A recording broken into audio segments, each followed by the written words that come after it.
कधीच नाही चुकणार तुमचे फेवरेट टीव्ही शोज झी5 सोबत, तेही एकदम फ्री। आदिपती, अरे गप का तू?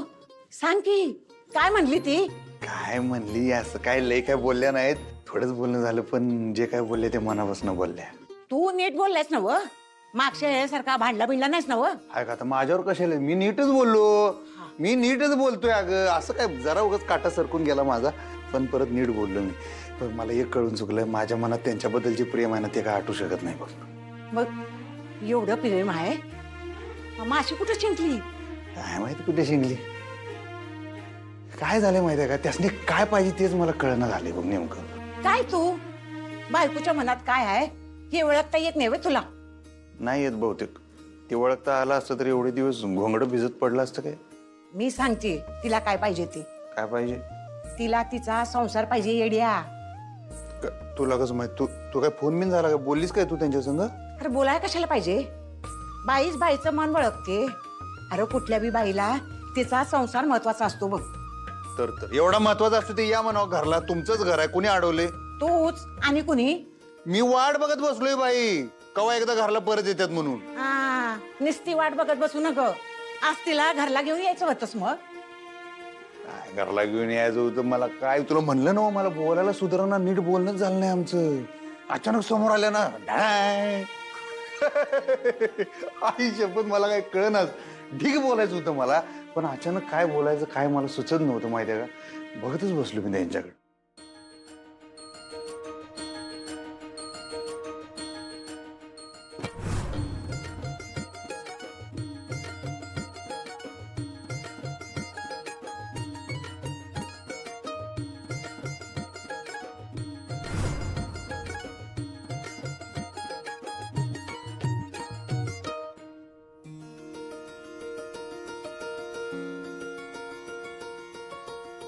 बाळा, आज आज खूप दिवसांनी तुझ्या बाबांची आणि माझी भेट झाली। खूप छान बोललो आम्ही, थोडे रागावले होते पण आता गेलाय त्यांचा राग। कधी एकदा तुझ्याबद्दल त्यांना सांगते असं झालंय। तो दिवस लवकर येते, मला त्यांच्या चेहऱ्यावरचा आनंद पाहायचा आहे। अक्षरा, अगं काय झोपली नाहीस तू? नाही अगं, मला झोपच येत नव्हती। का ग? तू बाबांच्या बोलण्याचं टेन्शन घेतलंयस का? अक्षरा, रागाच्या भरात बोलतात ग ते काहीतरी। मी समजून सांगते ना, तू त्यांचं बोलणं मनावर घेऊ नकोस हं? अजिबात ताण घेऊ नकोस ग, रिलॅक्स राहा तू। अगं मी ताण घेतलाच नाही आई, उलट आज मी खूप आनंदात आहे। अगं मला आज अधिपती भेटले आई, इतक्या दिवसांनी भेटलो आम्ही, आणि मी तुला म्हटलं होतं नाही, आमची एकदा भेट झाली की सगळं ठीक होईल। पण अजून कुठे ठीक झालंय सगळं? होईल, मला खात्री आहे।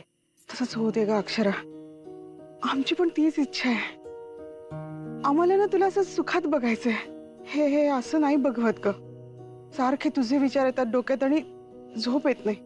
आता सगळं ठीक आहे, पण बाळ झाल्यानंतरही जर अधिपतींनी हे भांडण असंच लावून धरलं तर गोष्टी कुठल्या थराला जातील ना?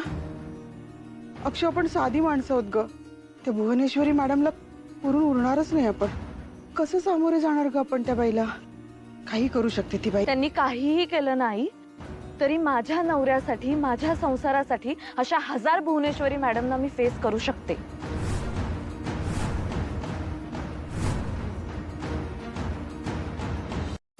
अधिपती, अधिपती कुठं हरवलास? काय कुणीकडे हरवलो? त्यासनी भेटल्यापासून हरवलेलाच आहे मी। आजची आमची भेटच आठवते मला सारखी राहून राहून। मग आता भेटी गाठी सोड आणि तिला घरला परत घेऊन घे। अरे बायको रुसून माहेरला गेली का तिची मनधरणी करून तिला घरला परत आणायचं असतं, एवढं बी कळलं ना तुला? गेलतो की त्यांच्या घरला, 2दा गेलतो, तुला सांगितलं की। त्यांचे बाबाच भेटले, त्या भेटल्याच नाहीत। हा, मग आता भेट तू तिला आणि काय ते भांडण मिटवून टाक। आता गप बसायचं नाही, जोवर बायको घरला येत नाही तोवर भेटत राहायचं। हा, बोलत राहायचं तिला, आणि रागाच्या भरात ती काय बोलली ना व तर ऐकून घ्यायचं, तू चिडायचं नाही। मी कशाला चिडते? मी ऐकूनच घेते, पहिल्यापासून मी ऐकूनच घेते, चिडत नाहीच। हा, आज मी लय नीट बोलणं झालं नाही का, तिकडे बाहेर भेटलो ना, त्यामुळे नीट बोलणं झालं नाही माहितीये का? अरे एवढं घरदार असताना बाहेर कशाला भेटायला गेलास? हा? आणि कुणीकडे गेला होता बाहेर? अगं असं काय ठरवून भेटायला गेलो नव्हतो बाई. माझं काम होतं शाळेत फुलपगारांकडे, म्हणताना मी गेलतो. तिथं मला कळलं की मास्तरीन बाई आल्यात. हा. हा म्हणलं याच्या मारी, म्हणलं सुट्टीचा दिवस आहे तरी पण कशा काय आल्यात या. म्हणलं आल्यात तर भेट झाली तर झाली, असं म्हणून मी शोधत शोधत चालू तेवढ्यात अचानक समोर आल्या ग. काय सांगू तुला आजी, माझी हालत खराब झाली बाई. अगं होय, धाड धाड धाड धाड धाड धाड 440 वोल्टचा झटका मारल्यावानी. खरंच की असं पहिल्यांदा बघितल्यावानी झालं माहितीये का त्यासनी. बायकोला बघून अशी धाड धाड धाड धाड होते बाई. तेच मला बी तोच प्रश्न पडलाय. पहिल्यांदा बघितल्यावानी मी पण आपलं असं खोळ्यावानी बघत राहिलो त्यासनी माहित आहे. पण लय भारी दिसले एकदम. ते म्हणतात ना पौर्णिमेच्या चंद्रावानी दिसल्या ग. काय वेगळ्याच भारी दिसाल त्या आज माहित आहे.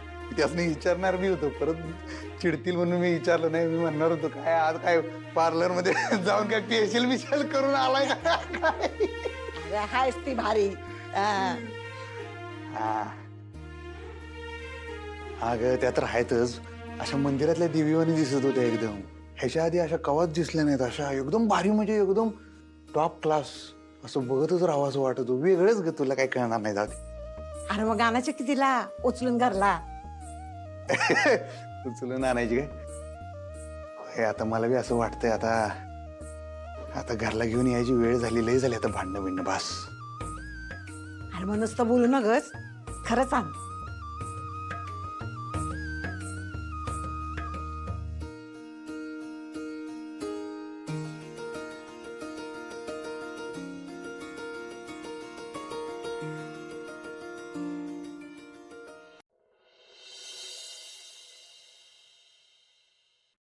देवा, मला माझा संसार हवाय, माझा नवरा हवाय, माझं घर, माझी माणसं, मला सगळं हवंय.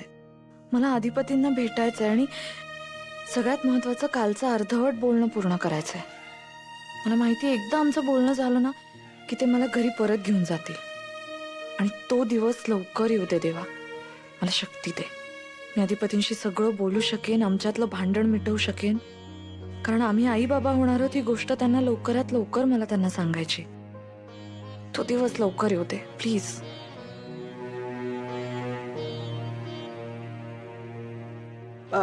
अक्षू, अपॉइंटमेंट घेतलीस का ग बाळा? कसले? अगं आपल्याला चेकअपला जायचंय ना. हा. अगं ती सोनोग्राफी करायची आहे आपल्याला. अक्षरा, अक्षरा, ह काय ह? अगं कधी करणार आहेस हे सगळं तू? हा, मला सांग कधीची अपॉइंटमेंट घेतलीये, म्हणजे मला तयार व्हायला, मग तसं निघायला बरं पडेल ना आपल्याला. अगं घेते अपॉइंटमेंट मी. अरे देवा, अजून अपॉइंटमेंट घेतलीच नाहीयेस तू? अगं घेते म्हटलं ना. अक्षरा, उशीर करून नाही चालणार ग. नाही ग, आपण जाऊया दवाखान्यात, तू नको काळजी करूस. अगं तुझ्या गोळ्या पण संपल्यात अक्षू. डॉक्टरांनी काय सांगितलं आठवतं ना? वेळच्या वेळी चेकअप व्हायला हवंय, आपल्याला सोनोग्राफी करणं आवश्यक आहे. हो हो ठीक आहे आई, आपण सगळं नीट करू, तू काळजी करू नकोस.